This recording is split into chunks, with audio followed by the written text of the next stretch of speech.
ഇപ്പോൾ ഫിഫ്ക ഭാരവാഹികൾ മാധ്യമങ്ങളെ കാണുന്നുണ്ട്, അതിലേക്ക്. ഇത് ഞങ്ങളുടെ അംഗങ്ങൾക്കും ബാധകമാണ് കേട്ടോ. ഞങ്ങളുടെ കൂട്ടത്തിൽപ്പെട്ട ഒരു മേക്കപ്പ് മാൻ, നിങ്ങൾക്ക് ഓർമ്മയുണ്ടായിരിക്കും, RJ വയനാട്. അയാളെ ലഹരിയുമായി അയാളെ പിടിക്കപ്പെട്ടപ്പോൾ ആ ദിവസം തന്നെ അയാളെ ഞങ്ങൾ സസ്പെൻഡ് ചെയ്തു, തൊഴിലിടത്തിൽ നിന്ന് മാറ്റി നിർത്തിയിരിക്കുക. അദ്ദേഹം വർക്ക് ചെയ്ത സിനിമ ഇപ്പോൾ പുനരാരംഭിച്ചിട്ടുണ്ട് കോതമംഗലത്ത്, അല്ലേ, ടിക്കി ടാക്ക. അതിൽ അദ്ദേഹം വർക്ക് ചെയ്യുന്നില്ല.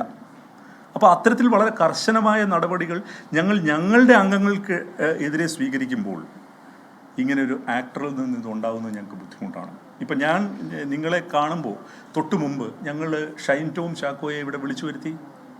ഞങ്ങൾ ഷൈൻ ടോം ചാക്കോയായിട്ട് സംസാരിച്ചു. അത് അദ്ദേഹത്തിൻ്റെ സംഘടനയായ അമ്മയെ അറിയിച്ചതിന് ശേഷമാണ് ഞങ്ങൾ ചെയ്തിരിക്കുന്നത്. ആ സംഘടനാ മര്യാദ ഞങ്ങൾ കാണിച്ചിട്ടുണ്ട്.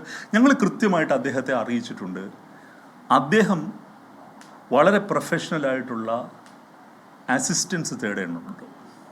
അദ്ദേഹത്തിന് ഈ ശീലത്തിൽ നിന്ന് വെളിയിൽ വരാൻ അദ്ദേഹം അത് ഉപയോഗിക്കുന്നുണ്ട് എന്നുള്ളത് ഞങ്ങളോടും സമ്മതിച്ചിട്ടുണ്ട്.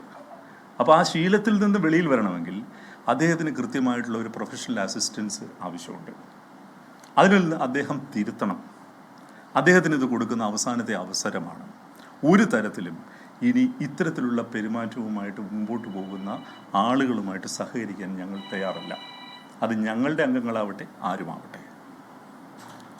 ഇത് സംഭവിക്കുന്നത് എന്താണെന്ന് വെച്ചാൽ, ഇപ്പോൾ നിങ്ങളുടെ അറിവിലേക്ക് ഞാൻ പറയുകയാണ്, കഴിഞ്ഞ 6 മാസത്തിനിടയിൽ സിനിമ നിർമ്മാണം 45% കുറഞ്ഞിട്ടുണ്ട്.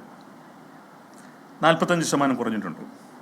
കോർപ്പറേറ്റുകൾ അല്ലെങ്കിൽ വളരെ റെപ്യൂട്ടഡ് ആയിട്ടുള്ള നിർമ്മാതാക്കൾ തുടങ്ങിയവർ മലയാള സിനിമയിൽ മുതൽ മുടക്കാൻ ഇപ്പോൾ അത്രയധികം തയ്യാറാവുന്നില്ല. കാരണം എന്താണ്? കഴിഞ്ഞ 6 മാസത്തിനുള്ളിൽ വന്ന സംഭവ വികാസങ്ങൾ നിങ്ങൾ ആലോചിക്കുക. ഇപ്പോൾ പൂർണ്ണമായും വരുന്ന ഒരു ചിത്രം എന്താണ്? മലയാള സിനിമയിൽ ഡ്രഗ് കാർട്ടൽ ഭയങ്കരമായിട്ട് പിടിമുറുക്കിയിരിക്കുന്നു എന്നുള്ളതാണ്. അത് ഞാൻ മാധ്യമങ്ങളെ കുറ്റപ്പെടുത്തുന്നില്ല. ഒന്നിനു പുറകെ മറ്റൊന്നായി വരുന്ന വാർത്തകൾ ചേർന്ന് അങ്ങനെ ഒരു പൊതുചിത്രം നിർമ്മിക്കുന്നുണ്ടെങ്കിൽ അതിന് മാധ്യമങ്ങളെ പഴിചാരിച്ചിട്ട് കാര്യമില്ല. പക്ഷേ ഈ ഇൻഡസ്ട്രി, ഈ വ്യവസായം അടുത്ത 2-3 മാസത്തിനുള്ളിൽ പൂർണ്ണമായും നിശ്ചലമായാൽ പോലും അത്ഭുതപ്പെടാനില്ല. ആ രീതിയിലാണ് പ്രൊഡക്ഷൻ താഴോട്ട് പോകുന്നത്. OTT പ്ലാറ്റ്ഫോമുകൾ ഇന്ത്യയിലെമ്പാടും സിനിമ എടുക്കുന്നതിൽ വളരെ കർശനമായ വ്യവസ്ഥ കൊണ്ടുവരുന്നു. മലയാള സിനിമയിൽ അതിനെയാണ് അത് ഏറ്റവും അധികം ബാധിച്ചിട്ടുള്ളത്. അപ്പം മുതൽ മുടക്കാൻ ആളുകളില്ല, റവന്യൂ വെർട്ടിക്കലുകൾ മോശമാകുന്നു. പിന്നെ ഈ വ്യവസായത്തിൻ്റെ നിലനിൽക്കുന്ന അന്തരീക്ഷത്തെക്കുറിച്ച് ഉണ്ടാകുന്ന പൊതുചിത്രം ഒട്ടും പ്രോത്സാഹനജനകമല്ല. അങ്ങനെ ഒരു അവസ്ഥയിൽ ഇത്തരം പെരുമാറ്റ ശീലങ്ങളുള്ള ആളുകളുമായി സഹകരിച്ച് മുമ്പോട്ട് പോകാൻ ബുദ്ധിമുട്ടാണ്. അദ്ദേഹമായിട്ട് തുറന്ന് ഞങ്ങൾ സംസാരിച്ചു. അദ്ദേഹത്തിൻ്റെ കുടുംബമുണ്ടായിരുന്നു. അദ്ദേഹം ഞങ്ങൾക്ക് ഉറപ്പ് നൽകിയിട്ടുണ്ട്. അദ്ദേഹത്തിന് ഒരവസരം കൂടി വേണം എന്നാണ് ഞങ്ങളോട് പറഞ്ഞിരിക്കുന്നത്. ഇത് ഞാൻ നിങ്ങളോട് തുറന്ന് പറയുകയാണ്. അദ്ദേഹം ഞങ്ങളോട് പറഞ്ഞിരിക്കുന്നത്, അദ്ദേഹത്തോട് പറഞ്ഞു, ഞാൻ നിങ്ങളെ അറിയിക്കുമെന്നും പറഞ്ഞിട്ടുണ്ട്. ഞങ്ങളോട് പറഞ്ഞിരിക്കുന്നത് അദ്ദേഹത്തിന് ഒരവസരം കൂടി വേണം എന്നുള്ളതാണ്. ഷൈൻ പ്രതിഭാധനനായ ആക്ടറാണ്, ചെറുപ്പക്കാരനാണ്. നമ്മൾ കുറ്റവാളികളെ കാണുന്നത് പോലെയല്ല ഇങ്ങനെയുള്ളവരെ കാണേണ്ടത്.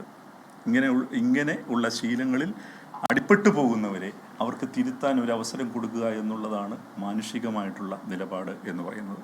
പക്ഷേ ആ മാനുഷികമായിട്ടുള്ള നിലപാടിനെ ദൗർബല്യമായി വ്യാഖ്യാനിക്കേണ്ടതില്ല. കർക്കശമായ സമീപനമാണ് ഞങ്ങളുടെ ഭാഗത്തുനിന്നുള്ളത്. അദ്ദേഹത്തോട് കൃത്യമായി പറഞ്ഞിട്ടുണ്ട്, ഈ കാര്യങ്ങൾ പരിഹരിച്ച് വന്നാൽ മാത്രമേ അദ്ദേഹവുമായിട്ട് ഞങ്ങൾക്ക് സഹകരിക്കാൻ സാധിക്കൂ.